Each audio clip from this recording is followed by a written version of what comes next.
Well, looks like we may need to wait a minute or two, so we will.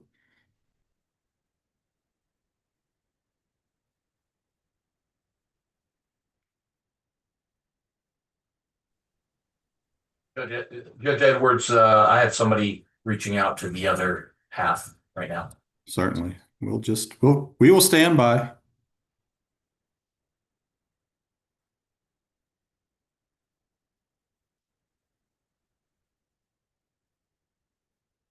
Y'all going to take turns on the oral argument? Now we're going to hear from Mr. George. Still just me, unfortunately, Your Honor. Well, no, that's fine. Your Honor, I'm here because my client just wanted me to be here and report back to him. That's fine. Everybody's welcome. I'm glad we don't have all 64 cases at one time, so.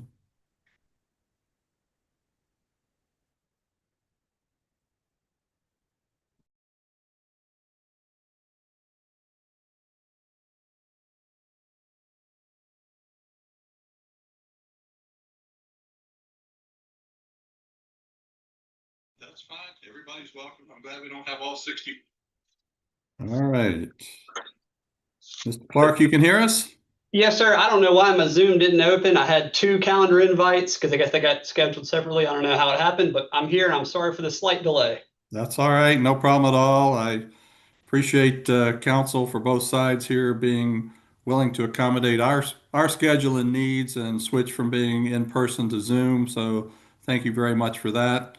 Hopefully we won't need to do a last minute reschedule like that, but we're human, despite what they may say. All right, we've got one case on our 2 o'clock docket, and that's Barrios versus ARCPE Bahamas with the primary case number of 24-1878. We'll have 20 minutes per side. I'm Judge Edwards. I'll be presiding. Judge Eisnagel and Judge Kilbane are also on the panel. There's a clock there with 20 minutes. That's the total time per side. Appellant, you can tell us how much time you want for your rebuttal. You'll see a yellow light there in the middle come on. If I see you're getting into your rebuttal time too heavily, I may let you know, but it's your time. You can use it however you wish. And with that, Mr. Clark, do you want to let us know how much time you'd like for rebuttal? Yes, Your Honor. 5 minutes is fine. All right. And we are very well aware of these cases. And if I understand correctly, perhaps the biggest difference between Mr. Barrios' case and some of the others is whether or not there's a waiver of statute of limitations in the note underlying the entire case. So, Mr. Clark, if you wish to proceed. Yes, Your Honor. And I generally agree with that statement. Mr. Barrios did not have the waiver of statute of limitations language in his note. So I understand that was a big part of the last oral argument. It is not a part of mine because it's not applicable. I generally agree with all the prior oral argument regarding the acceleration clause and the prejudgment interest. I will address those a little bit differently. I was a trial counsel, so I got to look at it from a different point of view as to how I approached it. So my argument will differ, but is largely the same. So I will skip the background portion of this. I believe the court understands what we're here for. There's a summary judgment on acceleration. There's a grant of attorney's fees and a grant of prejudgment interest. Our client believes those are all improper. I didn't see attorney's fees really get touched in the last oral argument, so I will briefly go over that as well. The one big thing that I think everyone missed the trial court level really is the plain language of the note and the plain language of the acceleration letter. The court always says, and when you interpret a contract, you look at its plain language. So in determining the first question, was the note accelerated? You really just look at the plain language of the contract and the plain language of the demand letter that was sent, or the acceleration letter, and you can interpret it that way. I believe a lot of questions were asked about that. So that would be my first issue that I'll present. But Counsel, can you take an optional acceleration from the note? You do you agree that acceleration was optional in the note? Yes, Your Honor.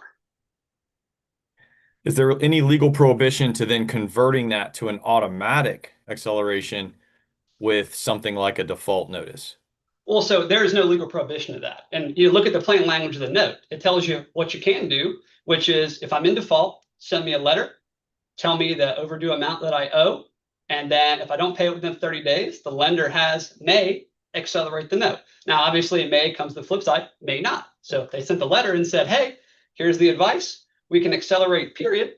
and that's it, you pay it, then it doesn't convert. But they put in the immediately due and payable language. They also put in time is of the essence, and there is strict compliance with this letter.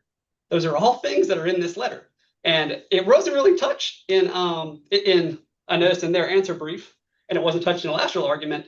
Snow and Graybush and Clark, first off, they all deal with paragraph 22 acceleration clauses, which are different than ours. So, you interpret the note by what you've got. But in those cases, there is no immediately due and payable language. All the language is different. And I'll go through a comparative analysis of what each one says, but no, there's no legal prohibition to making an optional acceleration clause turn into essentially automatic if you fail to comply. Well, I mean, in a way, it's really not converting it, right? It's just, Correct. can you exercise the option in a forward-looking way? Yes, Your Honor. I think that ARCP is constrained by the language they used in their own letter. They tell you, Well, the notice itself seems to very clearly mean that they're exercising the acceleration. It even says pursuant to Section 7C, which is the acceleration provision, is it not? Yes, Your Honor. Section 7 is the acceleration clause. Section 7C is how they invoke acceleration, which provides clearly, when they say at the end without further notice, it seems pretty clear to me they're talking about notice of acceleration. Yes, Your Honor. They're providing that notice, and they're telling you what triggers it. Because that whole almost that entire paragraph is about acceleration and pursuant to 7C. Yes, Your Honor. And it's all bold, all caps. So, I mean, again, the plain language of the letter as compared to the note, I mean, that's how you accelerate. Doesn't 7C also cover just a notice of default as well that they're required to give? It doesn't necessarily have to accelerate. It's not only an acceleration provision, is that correct? In the agreement. So it provides a notice of default section, but to trigger the acceleration portion, it gives you three steps to do it. You have to tell me I'm in default. I owe, this amount of interest and late fees. And if I don't pay it within 30 days, I may accelerate it. And again, so may obviously is the permissive, unless you're the government. It's may in this case. But what makes it affirmative is their own language in their letter to us saying, hey, we are affirmatively taking this action because if you don't pay within 30 days, it is immediately due and payable. And again, it goes on to, we're requiring strict compliance with this letter in all terms of the note. And it says time is of the essence. It closes, time is of the essence. Please govern yourself accordingly. I think there's no dispute that my client did not govern himself to pay the amounts. So it was accelerated in 30 days. One issue, I don't want to make it a gigantic fixture of this, but whenever they move for attorney's fees, which is a later part of my argument, they say in their own papers that it became immediately due and payable. Now, I read their answer brief. They didn't really challenge that. They just said I misquoted them, which I put a screenshot in the reply brief to make sure there was no confusion. But so it kind of was like a building the ship as they were flying it, because obviously it plainly means they accelerated the note. So how do we get there without, how do we get around that? And I think what the trial court, maybe was faced with in getting around the plain language of the note, which I don't think it could do, how they got around it was they grafted kind of the paragraph 22 mortgage requirements. There's a couple of different prongs. You have to show the full principal amount due, full interest amount due, all these other things. And that made it into the court's order. The court said, hey, you had to notify them that this happened, that acceleration had occurred. There is no past tense requirement that says, we'll tell you the acceleration is occurring. That's not in the note. And then it says, you did not provide the amount of principal and interest due. Again, not in the note, but had this been a foreclosure of the mortgage, then they would have had that requirement to provide it. So again, here they didn't do that because it's not required. So you stick with the plain language of the note, plain language of the letter, and there we are. And the really enticing thing about this argument is, if you agree, you really don't have to deal with the rest of it. It makes it a lot easier for y'all. But I understand we'll go through the whole thing, but it's really just following the plain language. Getting ahead of myself.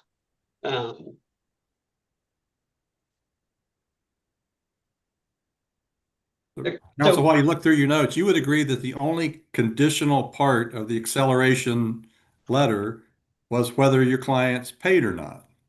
Correct. We either pay or we don't. If we pay, it's not accelerated. If we don't pay, there's nothing else that they needed to do. They said it will, if you don't pay, it will be accelerated without further notice. Correct. Due and payable immediately.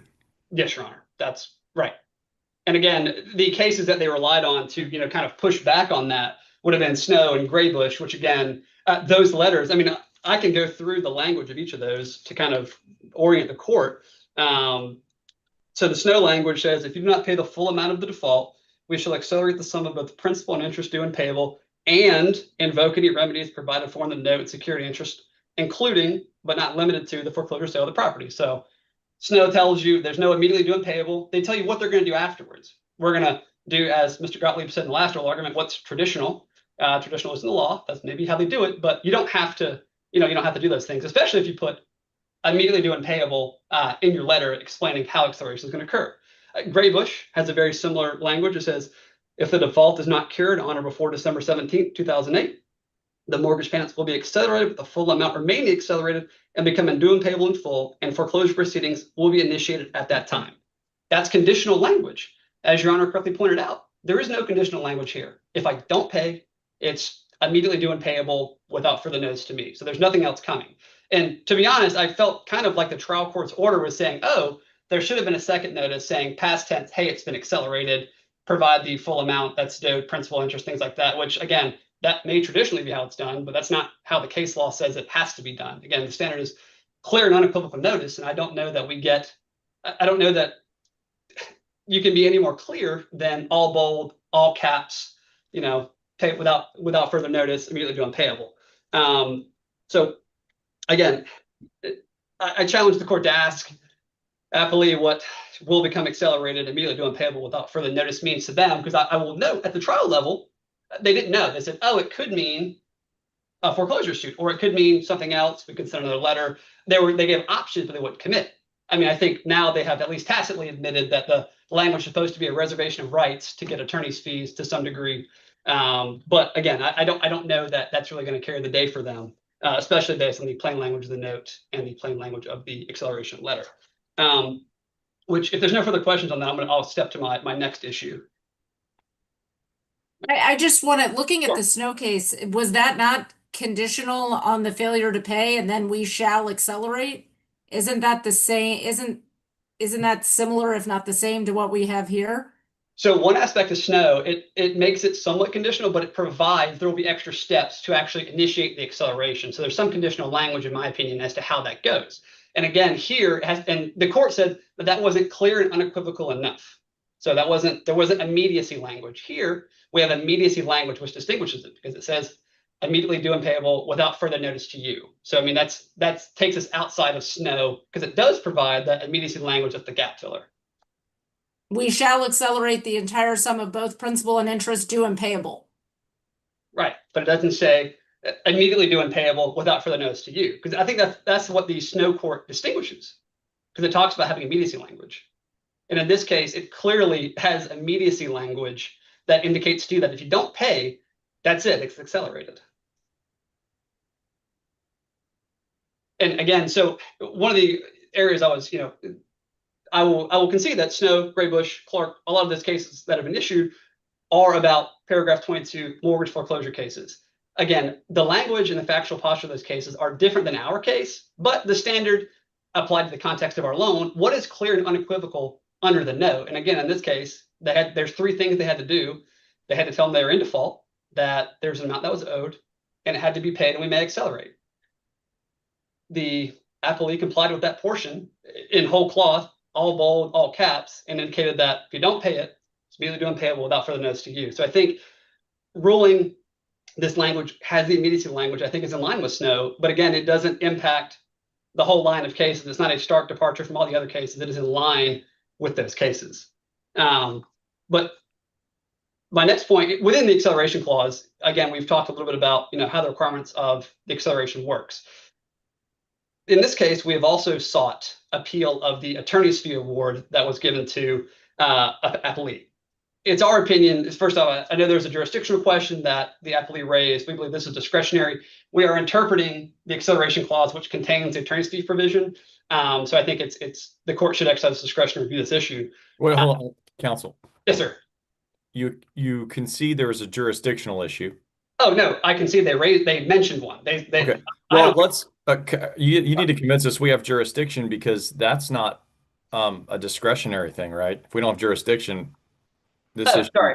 They have indicated their position is that the court generally, traditionally, hears these things after entitlement and after the amount. That is the case law. A court can do that. That's how they often do it. But We cite the Ritchie v. Ritchie case, which indicates the court's decision to review this issue, i.e. entitlement, is discretionary and not jurisdictional. So Can I encourage you, counsel, can I encourage you to talk about prejudgment interest for a little while? Oh, of course. I can skip to that. Yes, Your Honor. So with prejudgment interest, first off, it's not a ministerial issue. There was, I know that was raised in the last one. There was a whole trial held on it. Witnesses had to be put in place. So essentially, in support of prejudgment interest, the appellee provided basic just lay testimony from an unauthenticated database that was not entered into evidence. That appellee did not know how it was created. He knew nothing about it. He just knew, hey, that's where we get it from. This is where my information is coming from. And that's how they tried to prove libel. There was no judicial notice. There was no documents entered. And all of the cases that the appellee has put in to say, hey, you know, testimony is evidence, you have to remember, we're all dealing with hearsay here. Hearsay is not admissible absent an exception. And the court gave them a bone and gave them an exception under 9803.17 and 9803.6. First off, I'll start with 803.17, which is a market report. He didn't get his database from a market report. He got it from some unknown, unidentified database within their entity that he didn't know anything about. He just knew where he got it from. So it, first off, can't qualify as a market report per the case law we cited. And then as a business record, again, I think the case law that we cited too is Sanchez v. SunTrust. You got to require knowledge of documents that are produced and how they're produced and things like that. The witness knew none of that. He had no information as to how these records were produced, how they're created. He just knew, hey, there's a database that does them. So again, it can't qualify as a business record. They failed to establish the evidentiary predicate. The only response I have heard to that is, hey, you didn't put any countervailing evidence to show us what it should have been, which is irrelevant if they didn't meet the evidentiary burden to prove what it was in the first place. Obviously, that's a strategic option that trial counsel took to put on no countervailing testimony, but again, it was not required as they cannot meet their evidentiary predicate. Why shouldn't the amount just be the 3.5 or the 3.25? I'm sorry. The notes have a different number there, but why should it be nominal damages instead of 3.25 or 3.5, depending on what each note says? Again, I saw with Mr. Bull on this. The rates, I believe, could have been negative or in fact were negative at some point. Again, no evidence was adduced either way. And again, their burden was to prove the LIBOR rates. So, I mean, I don't know that that would actually, I mean, that's presupposing there's a zero rate, that there's no evidence that in opposition, it would be my position. But I guess the court's alternative perspective, if that is how it views it, with 3.5%, I mean, that's not beyond the pale, I guess. It's probably not how I'd want to do it. But again, there's no evidence that, and I believe it was conceded that it could have been negative at trial. I'll maybe look at my notes during the case in chief by them. But I think that might be important if there was something to establish that it could even theoretically be negative. Sure. Right. Then that sort of is important for the argument. I see them in my rebuttal time, but I will make one more just issue about the prejudgment interest. The last thing I'll say is, this is effectively the third bite at the apple for them. I know we talked about second. First, they tried it at summary judgment with the same evidence. Then they tried to put on testimony of that same evidence and still didn't get it. They still couldn't get their predicate, had no documents in. And then here we are on appeal. If it goes back, that would be their third try on the same evidence. And again, with that, I'll reserve the rest of my time for rebuttal. All right, thank you. And Mr. Gottlieb, I believe you're up. Good afternoon. May it please the court again, Mark Gottlieb, on behalf of ARCP Bahamas. I'm going to try not to be too redundant in terms of arguments that have already been made and questions that have been answered. I want to just first say that the law is clear on these optional acceleration provisions, and nobody disputes that this is an optional acceleration provision in this note. That in order to exercise that option, there has to be clear and unequivocal action. The Lippincott case says it is notification that the right, quote unquote, has been exercised. We know what actual acceleration letters are supposed to look like. We have the Clark case. The Clark case, the letter in question said, your loan has been accelerated. Here's the entire balance that is due. Those are the two critical features needed for an unequivocal acceleration. Your loan has been accelerated, number one, and number two, the whole balance is due, and here it is. Is there a case like this one? Is there a case like this one that says, hey, Not good enough. Is there a case that says not good enough? Is there No, a case like this one that says it's not good enough with the language here? I'm not aware of a case that says not good enough to accelerate, you mean? There's no case that says that this language accelerates. The only two No, cases. I understand that. And Mhm. but is there a case that takes this language and says it does not accelerate? No, but there's absolutely nothing else like it. Every So other why is case this that deals with not an accelerate- open question then? It's not an open well, it's an open question for this court because you're not bound to follow Snow and Graybush. I But in read Snow terms- and Graybush. They're not on point. Okay, well, The I language is disagree. not counsel. The language is not the same. Well, the only difference in the language, and we've discussed it, and I understand the court's position, is the without further notice language. Everything else is materially identical. We keep hearing. Where does Snow say immediately due? Maybe it's just not coming up when I do the word search. I'm just not seeing it. Okay, Snow says shall. No, it says it shall be accelerated. It doesn't say then and will become accelerated and immediately due and payable. It doesn't say that. It says it shall be accelerated. I don't regard those as materially different, but let me just look at Graybush. Graybush says, again, this is one of your sister courts. You're not obligated to follow them, but we're dancing on the head of a pin to try and make distinctions. You're free to disagree, but I don't think it's distinguishable. Graybush says if the default is not cured on or before December 7th, 2008, a definitive date, the mortgage payments will be accelerated with the full amount remaining accelerated and becoming immediately due and payable in full. That is virtually verbatim, other than the without further notice language. It is virtually verbatim to what we're talking about here. This issue about paragraph 22 is Counsel, a which red one is that herring. again? Which What? one of the cases is that you just read from? That is Graybush, and I'm quoting again. Okay. Full amount remaining accelerated and becoming immediately due and payable in full. That's unequivocal, and it is no different from the language here. Again, the court is free to disagree with its sister courts. I would urge it not to, but the distinctions that we're trying to draw here are not material distinctions. They just aren't. So with regard to going back to Do you agree that they could? How could they write it beforehand to make it an sort of an automatic thing in 30 days? If you haven't paid, it's happened. It's happening. Bam, done. Automatic happening at that point. What would they have to say? For starters, they would have to include what the accelerated balance would be. Here's what you're going to owe when we accelerate. Your loan is going to be accelerated as of this date, effectively, definitively accelerated with the entire principal balance of this amount due and owing. But again, your sister courts have said that these future statements, even when they use words like shall, will, the loan will become accelerated with all amounts immediately due and payable, are still statements that are conditional. They are future, they are prospective, and they are not acts of acceleration clearly and unequivocally that satisfy Florida law. And I appreciate that this court can disagree with that conclusion, but it is not based, I think, on a material distinction. The paragraph 22. Let me go back to my question again. The only condition here to fulfill or to kick off the catalyst. And the only condition for acceleration is whether or not the debtor pays under your acceleration note. It's yes, that is the only condition, and that is the only condition in Snow and Graybush. There's nothing else that needs to be done in order for it to be accelerated. The only condition, not pay. The only condition that we state is if you fail to pay. This is first of all, yes, that's what the letter says. I want to come back to also purpose and intent. These are default letters. They are designed, and again, the provision of the note under which they're sent is not called acceleration. It's not called notice of acceleration. It's called notice of default.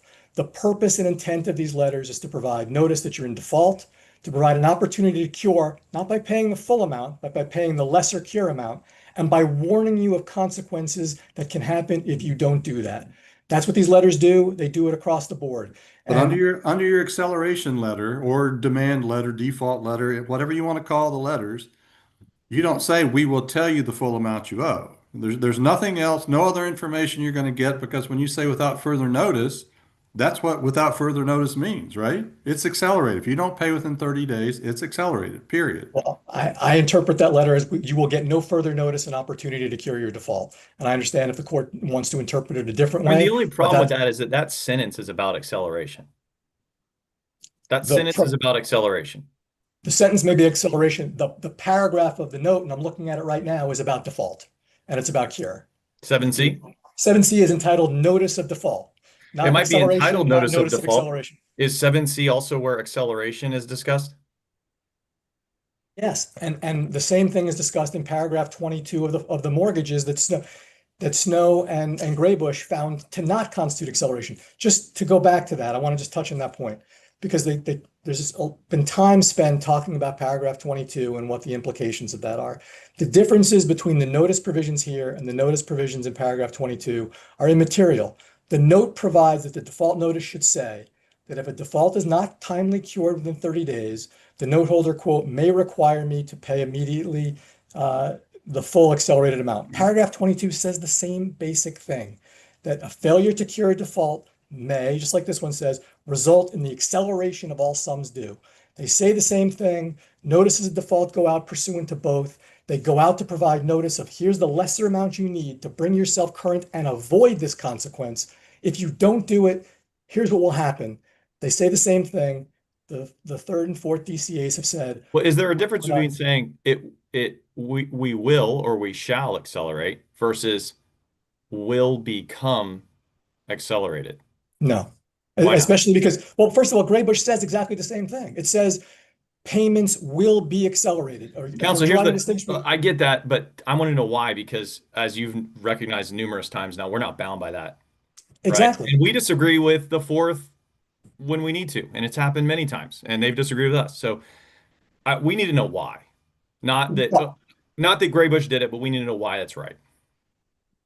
I'll tell you why it's right. Why it's right is because the law has been consistently clear that in order to exercise your option to accelerate on a loan with an optional acceleration clause like this one has, and like the ones in Snow and Graybush has, you have to be clear and unequivocal. And generally speaking, and this is the language from Lippincott, that means that the notice has to say, your loan has been accelerated and here is what you owe. So under no circumstance, it cannot be forward-looking. It just cannot be. The acceleration notice cannot ever be forward-looking, ever. I'm not going to necessarily say that there's never a scenario, but this letter this letter sent pursuant to a default provision that mirrors the language of Snow and Graybush, that's sent for the same purpose, default and cure. That's the main purpose. Counsel, it is a default provision and an acceleration provision. The provision covers both. So is paragraph 22. Okay, but nevertheless, you keep calling it a default provision as if that's the only thing it covers. It covers acceleration as well. All I'm saying is it covers acceleration because it is part of the consequences of failing to cure a default. Right. So it's a provision that's supposed to say, we have to give you notice.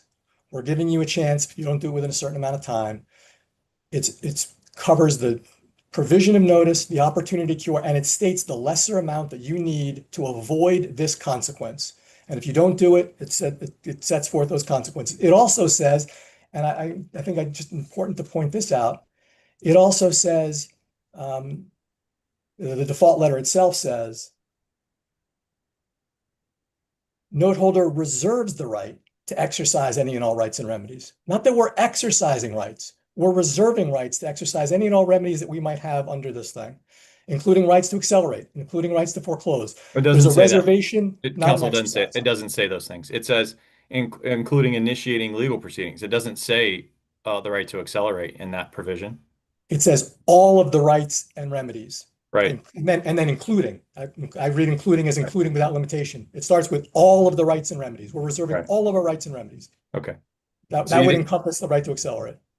Okay. But and doing that the way it's normally done and the way it was done here, which is accelerating. Why doesn't that just mean any remaining rights, right? After accelerate. So if they properly accelerated, why can't they still reserve all of their remaining rights?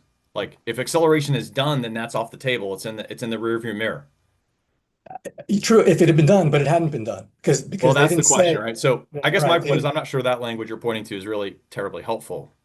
I'm only pointing it out because points have been made to try and distinguish these other cases based on there being future rights or reservations of rights or saying we may foreclose if you don't do this. And this one has the same type of language in it. And again, I appreciate that this court can go in a different direction, but we're dancing on the head of a pin to try and draw distinctions that are not meaningful material distinctions. If you don't want to go with Snow and Graybush, that's fine. I think you should, because that's the Well, law of the Florida. problem is Snow doesn't say anything like our note here. I mean, Snow is just not really even close. I mean, I beg to differ. I think if you say, I think the words shall and will are equivalent. If you say we will accelerate or we shall accelerate, It if you doesn't don't say put that, counsel. It says will become. Graybush says No. will be Our case accelerated. here says will become. And Graybush says will be, and the other one says The shall. interest and fees payable under them will become accelerated. It doesn't say we will accelerate. It says will become accelerated. Respectfully, Your Honor, I don't see a difference between shall be accelerated or will become accelerated. I think those are definitive statements. They're conditioned upon non-payment, but they both say in the event of non-payment, shall, will, become, or be accelerated. I think those are indistinguishable. And I appreciate if the court doesn't agree, but I think those things are indistinguishable in terms of why you should go with Snow and Graybush. Again, I think they are consistent both with the law on optional acceleration. They're consistent with the Lippincott case in terms of, you know, the requirement that you say has been accelerated and provide the amount that's actually due on acceleration. And I think they're just also overall consistent with the development of general law in this space over the last 10 years. In every case, sort of hyper-technical distinctions that sort of allow people to avoid long-term obligations that they fully acknowledge having signed on to and not having repaid. At almost every turn, the law has evolved in favor of enforcement of these negotiable instruments and against these sort of hyper-technical sort of gotcha defenses. That would be Bartram. What That if would the be note here Ortiz. had said, instead of saying will become accelerated, what if it said will automatically be accelerated? Would you lose? I don't even know if I would lose there if it doesn't say will automatically accelerate and here's what you owe. Because Okay. one of the other features of these is that when you accelerate definitively, you say all amounts are due and payable, and just like the letter in Clark, you set forth what that amount is. Counsel, can I switch gears with you here and go to the prejudgment interest? There's been discussion about we could look at the note and presume that LIBOR was 0%. Is there any basis upon which we can presume it was 0% rather than 5 or 10 or 105%? Only, I would say, logic and common sense that LIBOR is an interest rate Well, and would I'm never sorry. fall below zero. Is there any evidentiary basis? It has to be based upon competent, substantial evidence, doesn't it?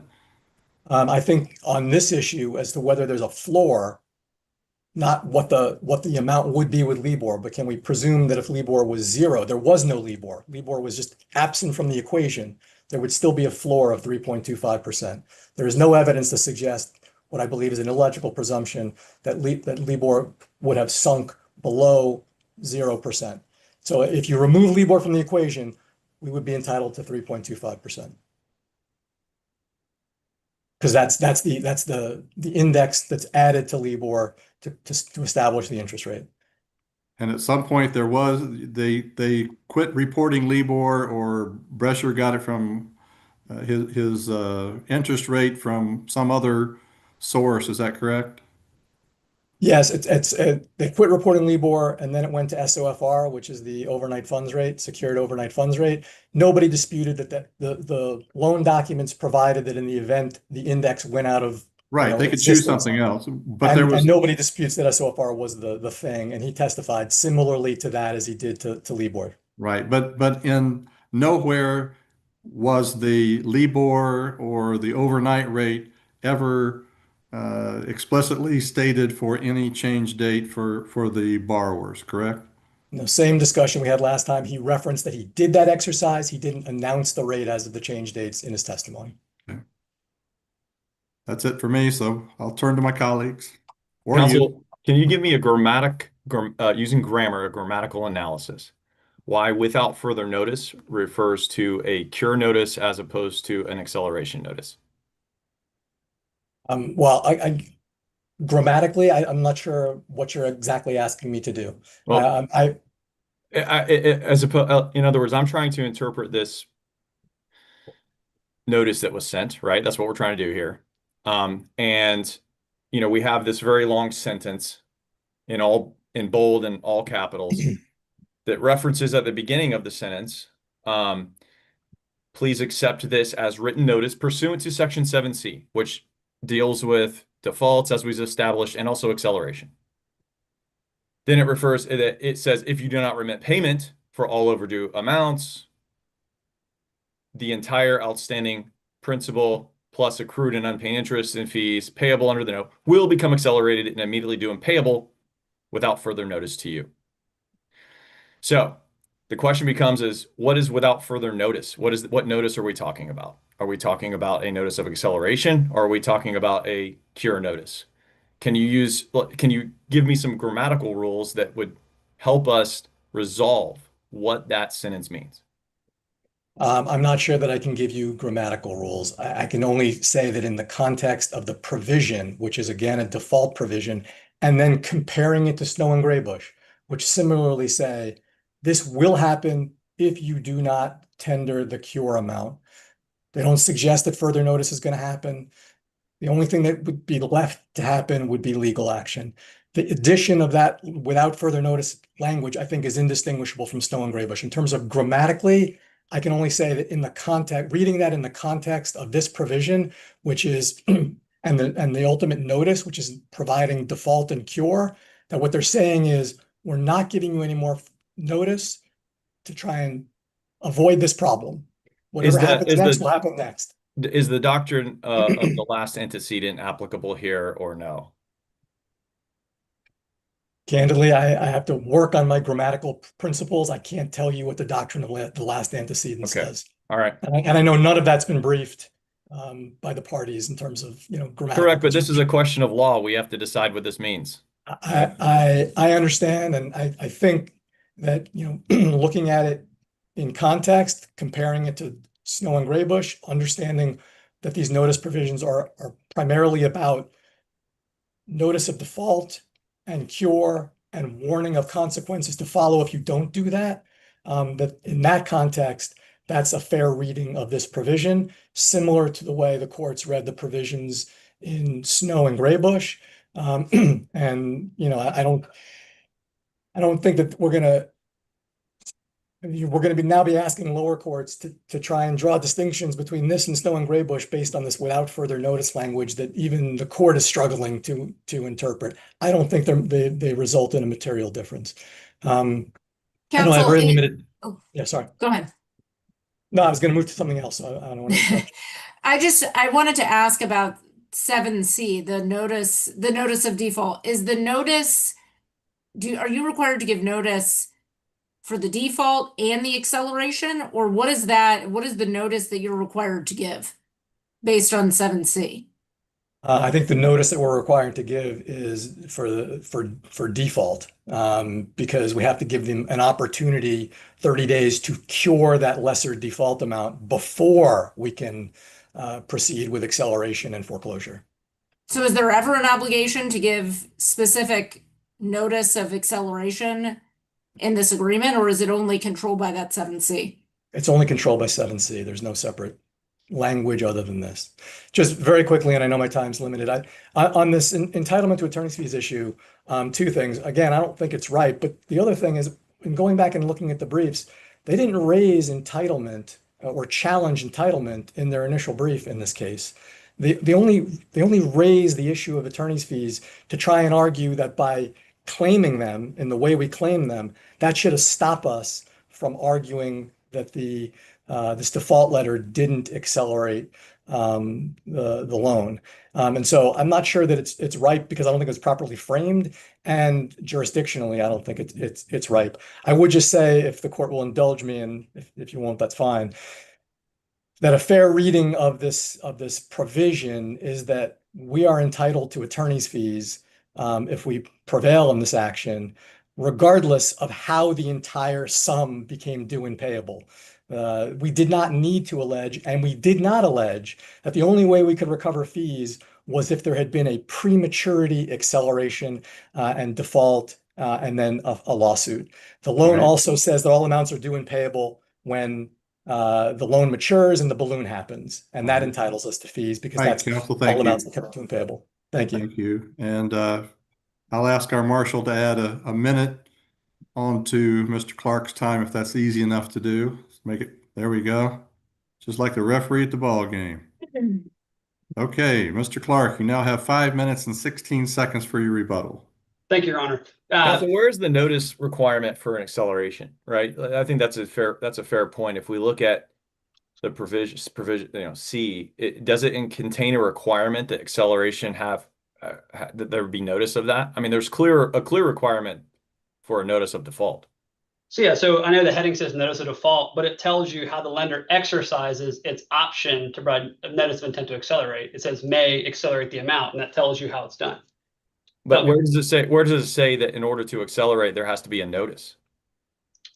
I don't know that it says that. It says if I am in default, the note holder may send me a written notice telling me that if I do not pay the overdue amount by a date certain, they can require me to pay immediately the full amount, which is not. But that's the notice of default. That notice is referring to default, right? Correct. So I mean, I think that's how you invoke acceleration. I don't know otherwise if they are required to send a. So yeah, I don't know that if you want to accelerate, that's how you do it. I mean, I guess that's the simplest way for me to look at it. I may be misunderstanding your question though. Well, there's the notice of default, and then the question is what's the notice? What notice is being referred to in the notice that was sent, right? The last phrase, without further notice to you. What is that notice? What are we talking about? Are we talking about a default notice or an acceleration notice? Where's the requirement in the note for an acceleration notice at all? I don't know that there is one other than just complying with Section 7C as to how you notice the default. But if there is no notice requirement for acceleration, then probably the reference to a notice in the acceleration in the notice itself, right, probably refers to another default notice or another cure notice. I mean, they could provide one, but that's not how I read the default notice or the acceleration letter. So, I mean, the notice of default section tells you how you notice and how you exercise acceleration. You have to send a notice to accelerate. I mean, that's what it tells you because that's how I read it. Okay. I understand your question about the last antecedent, but I read the section altogether. I don't know that it's separate. I don't know that I separate acceleration from default. Well, this is more of a context question, right? So the note is the context for the notice we're trying to interpret. Mm-hmm. And then the notice uses the word notice. And so the question is, what kind of notice are we talking about in the notice? So I know our heads are all spinning at this point, but what notice are we referring to here in this very last sentence? Is it another cure notice or is it an acceleration notice? If the note itself doesn't even require an acceleration notice, then I think it's less likely the notice referenced it means an acceleration notice, right? Because there's just there's no context for it then. I wouldn't disagree with that, but I think if you're going to accelerate as to how they did with this notice of demand that they sent, I mean, this is how you accelerate. And this is clear and unequivocal per the case law. Mm-hmm. Isn't it how you have the right to accelerate? Because you have to give 30 days from the default notice, but then they have the right, which is permissive pursuant to the terms of the note.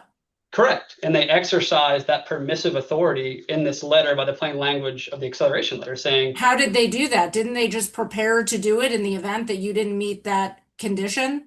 And then they wouldn't have had to give you more notice because it was never required. But in order to actually move forward with the acceleration, they would have had to file suit. No, the note does not require filing suit. It just tells you that I have to send you written notice advising of the three things. That's all Section 7C requires. There is no file suit requirement. There's no provide all amounts due and payable principal interest. That's not in the note. Mr. Gottlieb raised that multiple times. And there's this other thing that says it had been accelerated. That's not anywhere in the note. That's not required. Section 7C is how you accelerate the note, just the plain language of that. I send a written notice saying, hey, you're in default. You owe this past due amount. If you don't pay it within 30 days, it's accelerated. And then they add the further. So isn't that essentially automatic then? I mean, it's not, it's optional because you'd have to send a default notice, but is it, and correct me if I'm wrong, is it not your argument that if I send a default notice and I say that and I warn you, essentially a threat, not a promise, saying, hey, if you don't do this, then this is going to be accelerated, then that automatically accelerates it, even though I'm just meeting my requirements under the note? But you may or may not accelerate. You can use that language in their demand letter. They could have said, we may accelerate. or they could have said some other passive language indicating that it would not be automatically accelerated. This doesn't convert this to an automatic acceleration clause. I know that was raised. They had the option to accelerate. They exercised it with the plain language of the note, or excuse me, the acceleration letter. That would be our position. But wouldn't you say you didn't have notice if they said, well, we may do it, and then all of a sudden they filed suit? Wouldn't your argument be, well, hey, we didn't know? No, if they filed suit, I mean, and we received this notice, I mean, section, I think 10 of the note says or section 8, giving them notice, they mail it to me, whether I get it or not. I mean, that might be a different question, but the note is pretty clear and unequivocal as to it being accelerated. I mean, that's what they're telling you is going to happen if you don't pay. That's the only condition. And I mean, I guess I get the dancing on the head of a pin here, but I mean, really, it's just plain language. It tells you what's going to happen in accordance with section 7C. And I see that I am out of time. The last thing I'll say is that we stand on the position of our briefs. For attorney's fees, there is jurisdiction, it's discretionary. Section 7E, the language applies. With 7D, 7C, that's the only way to get attorney's fees. I know they mentioned a reservation of rights for that. There is no way to get it without accelerating, but obviously they can't admit they accelerated it and get fees because then the statute of limitations would have expired. So for all those reasons, we ask that the summary judgment be reversed and remanded. Well, you're muted. Chief, you're muted. Or Judge Edwards, you're muted. Well, then I'll give you the compliments orally. It was well briefed, well argued, and we will be in recess. Thank you. Thank Thank you, you. Your Honor.